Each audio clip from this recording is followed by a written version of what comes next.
C'est ce à quoi ressemblerait l'exoplanète appelée K2-18b, qui se trouve à 124 années-lumière de la Terre.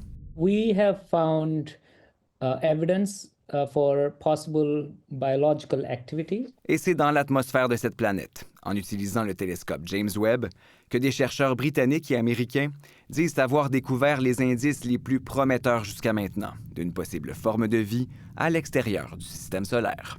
On aurait détecté 2 molécules, du sulfure de diméthyle et du disulfure de diméthyle, en quantité assez importante selon l'équipe de chercheurs. Et sur notre planète, ce type de gaz, de molécules, est produit par l'activité biologique majoritairement dans les océans. A major breakthrough. Une percée majeure dans la recherche de vie sur une exoplanète a lancé le chercheur, mais la prudence s'impose.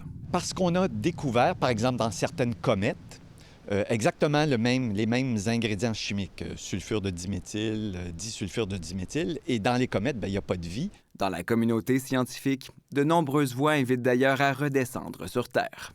Affirmer qu'on aurait détecté de la vie extraterrestre, c'est une affirmation absolument extraordinaire. Ce serait la première fois. Et comme le disait Carl Sagan, toute affirmation extraordinaire, il faut des preuves au moins aussi extraordinaires, n'est-ce pas? Avec un degré de certitude beaucoup plus élevé que celui qui est atteint présentement.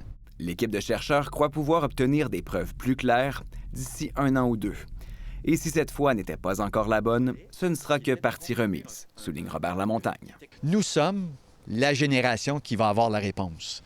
Est-ce que ça va prendre 2 ans ou 5 ans ou 10 ans? On ne sait pas encore, mais on est vraiment très, très près. Là. On a la technologie adéquate pour y arriver.